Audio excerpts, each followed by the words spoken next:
ஆனா எப்ப கல்யாணம்னு வந்தது அப்படிங்கறத தொல்காப்பியர் சொல்றார். நான் தமிழ் படிச்ச அதனால சொல்றேன். நாம் எல்லோரும் தமிழர்கள் என்பதற்காக சொல்லுகிறேன். தொல்காப்பியன் சொல்லுகிறார், பொய்யும் வழுவும் தோன்றிய பின்னர் ஐயர் யாத்தனர் கரணம் என்ப. என்ன அர்த்தம்? ரெண்டு பேர் சேர்ந்து வாழ்ந்தாங்கல்ல, அதுல ஒருத்தர் எப்ப ஏமாத்தணும்னு நினைச்சிட்டானோ அப்ப வந்துச்சுடா கல்யாணங்கிற சடங்குங்கிறான் வள்ளுவன். எப்ப பொய்யும் வழுவும் வந்ததோ, நீ யாருன்னே எனக்கு தெரியாதுன்னு ஒரு பையன் கைவிரிச்சானோ வாழ்ந்துட்டு, ஒரு பொண்ணு நாளா அப்படிதான் பேசவே இல்லைன்னு சொன்னாலோ, அதனால தான் ஜானவாசம் நடத்துறாங்க பாத்தீங்களா, மாப்பிள்ளை அழைப்பு. இப்பெல்லாம் உஷாரா அதெல்லாம் நடத்துறது இல்ல. தெருவில் வச்சு கூட்டு போவாங்க மாப்பிள்ளைய, இவன் தான் என் பொண்ணை கல்யாணம் பண்ணிக்க போறான் நல்லா பாருங்கன்னு. மாப்பிள்ளைக்கு அது தெரியாது, ஜம்முன்னு வருவார். அவரு லைட்லாம் போட்டு சப்பரத்துல உட்காந்துட்டு வருவார், பார்த்திருக்கீங்கல்ல. ஊருக்கே காட்டுறதுக்கான அவசியம் ஏன் வந்தது? பொய் வந்ததனால் வந்தது. நம்முடைய அந்த உறவை பொய் இல்லாமல் வழு இல்லாமல் ரொம்ப டிரான்ஸ்பரண்டா, யாரு எவ்வளவு என்னங்கிறத மிக டிரான்ஸ்பரண்டா நீங்க மக்களுக்கு கொடுத்தீர்கள் என்றால் இன்றைக்கு மக்கள் உங்களை நம்புவார்கள். பெண்களுடைய மடியில தான் விதை கொடுத்து வச்சிருந்தோம். கோயில் கலசம் இருக்குல்ல, அதுல விதை போட்டு வச்சிருந்தோம். எந்த வீடு கட்டினாலும் வாசல் அமைக்கும் போது கீழே நவதானியங்களை போடுவோம். இப்ப நவரத்தனங்களை போடுறாங்க, தப்பு. நவதானியங்களை போட்டு வச்சிருந்தோம். கோயில்ல கலசத்துல கும்பாபிஷேகம் நடத்தும் போது அங்கேயும் நவதானியங்களை தான் போட்டு வைக்கிறாங்க. ஏன் தெரியுமா? கடல் கோள் வந்து வீடெல்லாம் அழிந்து போனாலும் கலசத்தில் இருக்கும் விதை அடுத்த தலைமுறைக்கானது. அடுத்த தலைமுறைக்கு என்கின்ற சேமிப்புக்கான அந்த விஷயம் இருக்குல்ல, இது தமிழ்நாட்டின் மிக சிறுவாடில் சேர்த்து வைத்த என் பாட்டியினுடைய மரபு. நான் இதை ஏன் சொன்னேன் என்றால், எனக்கும் மகன் உண்டு, எனக்கும் தலைமுறை உண்டு. என் தலைமுறை சிறப்பாக வாழ வேண்டும் என்று நான் நினைக்கிறேன். பாருங்க, நான் சமீபத்தில் ஒரு ஏதோ ஒன்று ரீல்ஸ் ஏதோ பார்த்துட்டே இருந்தேன். அதில் ஒரு சின்ன ஸ்டோரி வந்துச்சுங்க, 30 செகண்ட் தான். கலங்கி போனேன். அதை நான் கடத்திட்டு போயிடுறேன். நான் ஏதாவது ரொம்ப எனக்கு கலக்கமாக இருந்ததுன்னா நான் அப்படியே மக்கள் கிட்ட அதை சொல்லிட்டு போயிடுவேன். ஏன்னா சொல் தெரியும் எனக்கு எப்படி சொல்றதுன்னு. அது அப்படியே டிரான்ஸ்ஃபர்மேஷன் பண்ண தெரியும். நான் அப்படியே டிரான்ஸ்ஃபர்மேஷன் பண்ணிட்டு போறேன், டிரான்ஸ்ஃபர் பண்ணிட்டு போறேன். ஒருத்தன் என்ன பண்றான், இயற்கையை படம் பிடிக்கணும்னு நினைச்சிட்டு ஒரு நதி, அந்த நதியில வந்து ஒரு பாறையில உட்கார்றான். என்ன மாதிரி வச்சுக்கோங்க. ஆனா முன்னால இருக்கிற இயற்கையை டிஸ்டர்ப் பண்ணக்கூடாதுன்ட்டு பேக்ல இருந்து சின்ன சின்ன இலைகளா எடுத்து ஒரு புதர் மாதிரி பண்ணிக்கிறான் தைச்சி. உள்ள ஒரு கேமரா வச்சுட்டான். அந்த கேமரா ஆன் ஆகுதுங்க, உலகத்தை நம்ம காட்டுறான். அந்த கேமரா மூலமா உலகத்தை காட்டுறான் அந்த கலைஞன். ஒரு பெரிய பறவை ஒரு மரத்துல உட்கார்ந்துருக்கு, டைரக்டா இருக்கு பறவை. இதை இன்னொருத்தன் படம் பிடிச்சிட்டு இருக்கிறான் அங்கிருந்து. சரியா? அதனால நமக்கு 2 வியூவும் தெரியுது. அந்த பறவை பறவை பறந்து வருது, பறந்து வந்து போகுது, பறந்து வந்து போகுது. 2-3 வாட்டி போச்சு. 3ஆவது வாட்டி வந்து ஒரு மீனை பிடிச்சிருச்சு. மீனை பிடிச்சிட்டு போயிடுச்சு. வாயில பிடிச்ச மீன், வாயில தான் பிடிச்சது மீன். அப்புறமா எடுத்து கிளையில காலில் பிடிச்சது. மீன் துடிக்குது. என்ன நினைச்சுன்னு தெரியல, காலில் இருக்கிற மீனை மறுபடியும் வாயில பிடிச்சது. பறந்து வந்தது. 30 செகண்ட் தான் பறந்து வந்தது. எங்க பிடிச்சதோ அந்த தண்ணியில போட்டுருச்சு, போட்டு பறந்து போயிடுச்சு. இவன் வந்து கேமராவை அந்த தண்ணியில விழுந்த மீன்ல காட்டுறான். மீன் அப்படியே கீழே போகுது. அப்புறம் மறுபடியும் இப்படி மேல வந்து இப்படி நீந்துது. கொஞ்ச நேரம் நீந்திக்கிட்டே இருக்கிற மீனை காட்டிக்கிட்டே இருக்கிறாங்க. அதனுடைய வால் பகுதியிலிருந்து முட்டைகளா வருதுங்க. அந்த பறவைக்கு தெரிந்திருக்கிறது, நான் மீனை சாப்பிடலாம், தலைமுறையை சாப்பிட முடியாது.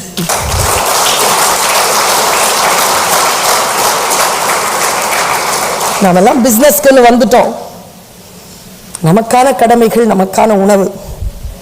ஒருபோதும் அடுத்தவர்களுடைய வாழ்க்கை நமக்கான உணவு இல்லை என்பதனை நாம் புரிந்து கொள்ள வேண்டும். என்ன காரணத்திற்காக நாம் விழுந்து போகிறோம் அப்படிங்கறத கொஞ்சம் நினைச்சு பாருங்க. ஒரு இன்ஜினியர் இருந்தான், அவர்கிட்ட 30 வருஷமா வேலை பார்த்தாரு ஒருத்தர். நம்ம வீட்டுல வேலை பார்க்கறவங்க இல்ல நம்ம கம்பெனில வேலை பார்க்கறவங்க, சார் நான் கிளம்புறேன் சார்னு சொன்னாங்கன்னு வச்சுக்கோங்களேன், அவங்கள நிறுத்தவே முடியாது. நிறுத்த முடியும்? நீங்க எவ்வளவு இன்டென்சிவ் கொடுத்தாலும் நிற்க மாட்டாங்க. முடிவு பண்ணிட்டாங்கன்னா நிற்க மாட்டாங்க. அது அவர்களுடைய இயல்பு. வேலை செய்கின்றவர்களுடைய இயல்பு. நான் இங்க இருந்து கிளம்பணும்னு முடிவு பண்ணிட்டோம்னா அவங்க தங்க மாட்டாங்க, அதான் உண்மை. அந்த இன்ஜினியர் கிட்ட வேலை பார்த்த ஒரு மேஸ்திரி என்ன பண்ணி இருக்காரு, நான் கிளம்புறேன்ட்டு இருக்காரு. இந்த இன்ஜினியருக்கு அந்த மேஸ்திரியை விடுறதுக்கு விருப்பம் இல்லை. பிரமாதமான வேலைக்காரன், 30 வருஷம் வேலை செய்யறேன் சார், கிளம்புறேன் சார். இல்லை வேணாம் நீ இரு. இல்லை சார் கிளம்புறேன் சார், 30 வருஷம் வேலை செஞ்சு ஒன்றும் இல்லை சார், ஊருக்கு போயிடலான்னு நினைக்கிறேன் சார்.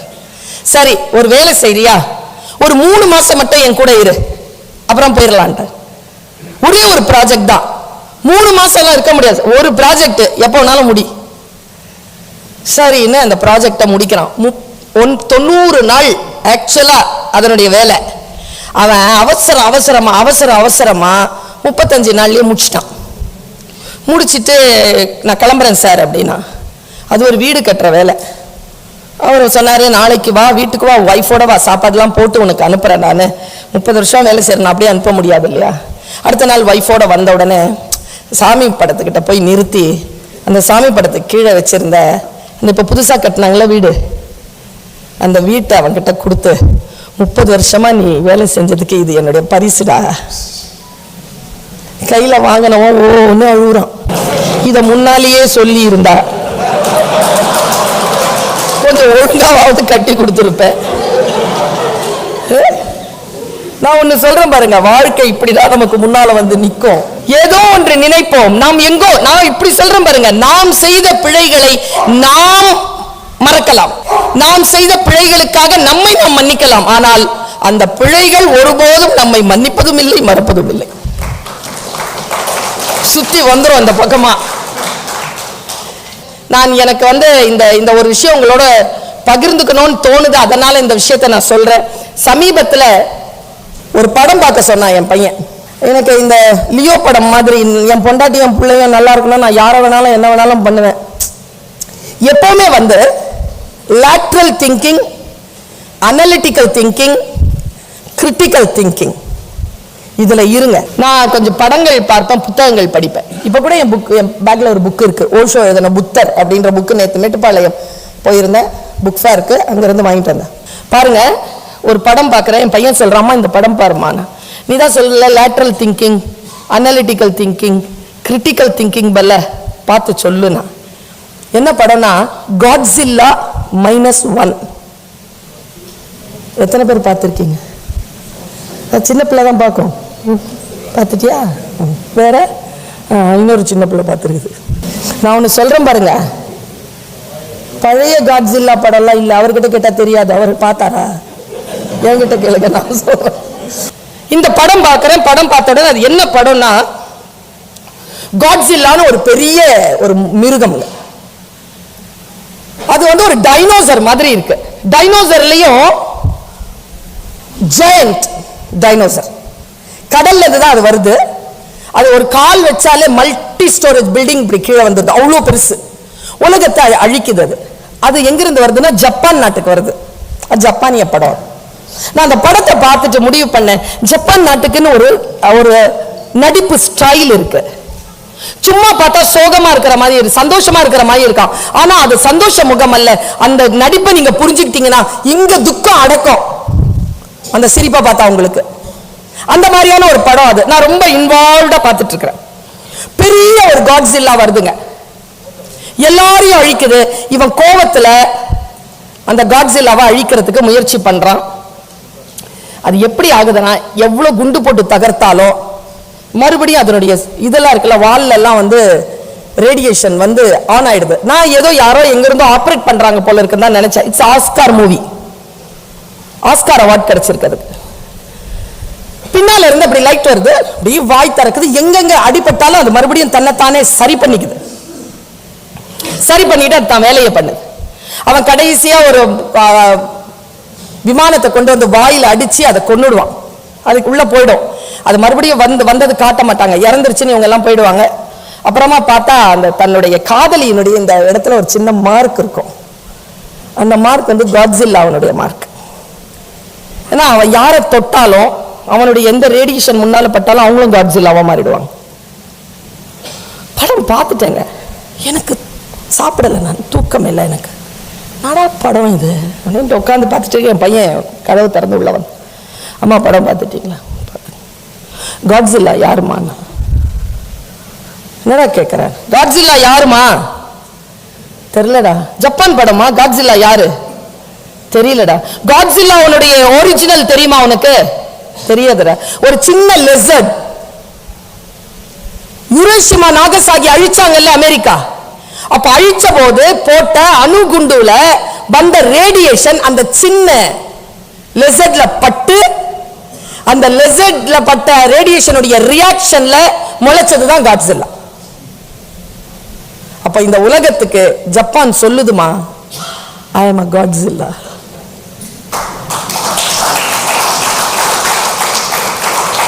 எங்கே யார் அவமானப்படுத்தப்படுவார்களோ, எங்கே யார் அழிக்கப்படுவார்களோ, அந்த நிலையிலிருந்து மறுபடியும் ஒன்று கிளம்பி வரும். அதற்கு பேர் தான் Godzilla. So all of you, என்னுடைய ரிக்வெஸ்ட் என்னன்னா, just have updation. அப்டேட்டடா இருங்க. சமூகத்துல என்ன நடக்குதோ அப்டேட்டடா. வெறும் சினிமா அரசியல் மட்டும் அல்ல, எல்லா விஷயத்திலும் அப்டேட்டடா இருங்க.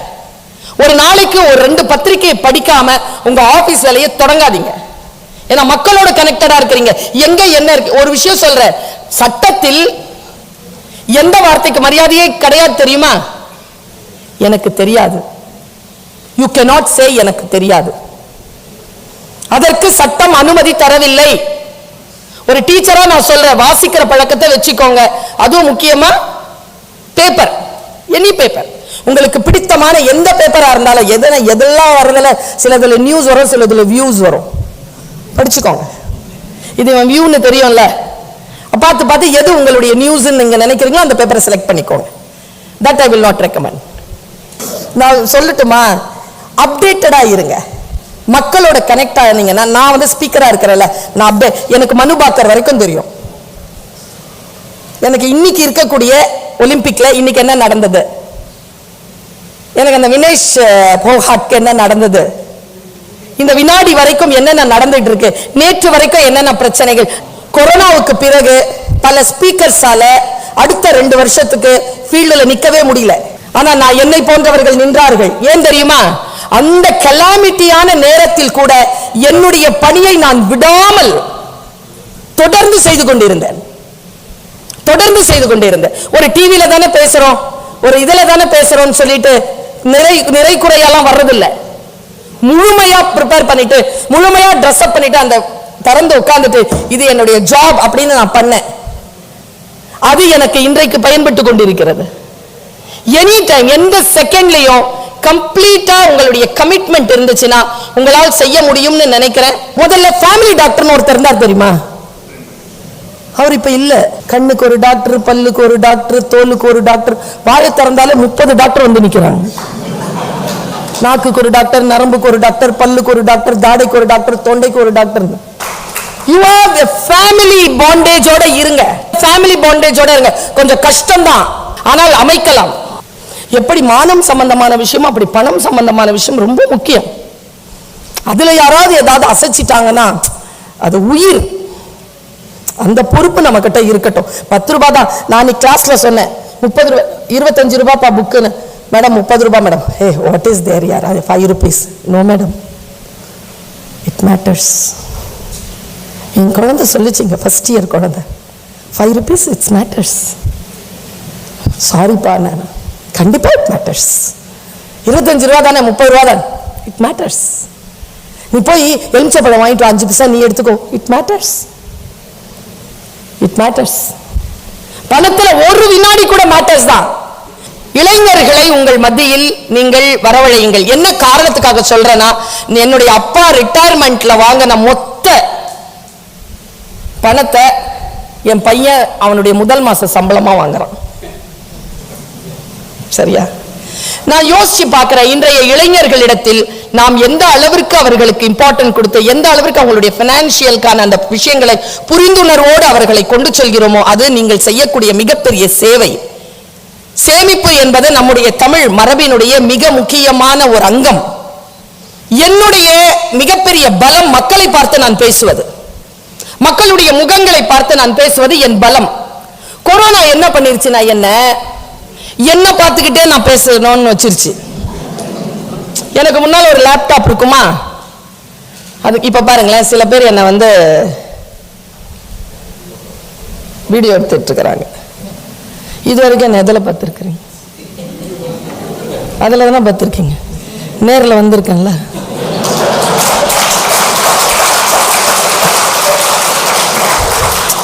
கண்ணு தெரியாதவங்க அதில் பார்த்துக்கலாம். நேர்ல வந்திருக்க, நேர்ல பேச இந்த எனர்ஜி ரொம்ப முக்கியங்க. இந்த கனெக்ஷன் தாங்க. we are in contact but not in connection. நான் உங்ககிட்ட என்ன சொல்றேன், கான்டாக்ட்ல இருக்காதீங்க, கனெக்டடா இருங்க. கனெக்டடா இருந்தீங்கன்னா எந்த துறையிலையும் ஜெயிக்கலாம். உலகத்திலேயே குடும்பம் என்ற நிறுவனத்துல நாம வந்து நம்பிக்கை கொண்டவர்கள். குடும்பம் என்ற நிறுவனம் ரெண்டு விஷயத்தினுடைய அடிப்படை தான். ஒன்று உயிரியல் அடையாளம், மற்றும் ஒன்று பொருளாதாரத்தினுடைய டிரான்ஸ்பரன்சி. இந்த ரெண்டு தான் குடும்பமே. இந்த இரண்டும் சேர்ந்துதான் தாய் தந்தையராக சேர்ந்து குழந்தைகளை வளர்த்தெடுத்து ஒரு அமைப்பாகி அந்த அமைப்பு சமூகத்திற்குள் இணைகிறது. இந்த ட்ரஸ்ட் பில்டிங்ல நாம எந்த அளவிற்கு இன்றைக்கு இருக்கிறோம் அப்படிங்கிறது. இப்ப நான் ஒரு ஆசிரியரா இருக்கிறேன். ஆசிரியர்களாக இருக்கக்கூடியவர்கள் மாணவர்களுக்கு பல துன்பங்களை தருகிறார்கள். ஒரு விஷயம் இருக்கு, ஆசிரியர்கள் என்கின்ற பணியில் இருக்கக்கூடியவர்கள் தவறு செய்கிறார்கள். அதனால் ஆசிரியம் என்பது, ஆசிரியர் சமூகம் என்பது குற்றமுடையதல்ல. அப்படி நாம தீர்ப்பு கொடுத்துட முடியாது. அதே போல்தான் பெற்றோர்கள் குழந்தைகளுக்கு எதிராக பல வன்முறை செயல்களில் ஈடுபடுகிறார்கள். அதனால் பெற்றோர்கள் எல்லோரும் குற்றவாளிகள் கிடையாது. காலம் பொன் போன்றது அல்ல, காலம் உயிர் போன்றது. பொன்னை இழந்தால் சம்பாதித்து விடலாம், காலத்தை இழந்தால் சம்பாதிக்க முடியாது. காலம் அற்புதமானது. அதனால் தான் காலத்தினால் செய்த உதவி ஞானத்திலும் மான பெரிதுங்கிறான் வள்ளுவர். உலகத்தோட பெருசுதான் தான் காலம் தான். எங்க இருந்து ஸ்டார்ட் பண்ண போறோம்? நான் ஒரு விஷயத்தை சொல்றேன், நான் பிசினஸ் உமன் கிடையாது, ஐ எம் எ டீச்சர். மக்களோடு பேசுவது எனக்கு, நான் ஒரு எல்ஐசி ஏஜென்ட் கிட்ட கேட்டேன், புதுசா பாலிசி வருதேப்பா, நீ இவ்வளோ பிரீமியம் வாங்குறேன்னு ஒவ்வொரு டைம்லையும் நீ இதெல்லாம் பெரிய பெரிய டிஓடி எல்லாம் வாங்கிடுறிய, எப்படி? அவன் சொன்ன ஒரு வார்த்தை பாருங்க, எனக்கு பாலிசி பத்திலாம் தெரியாது, யார்கிட்ட பாலிசி விற்க போறனோ அந்த மனுஷனை பற்றி எனக்கு தெரியும்.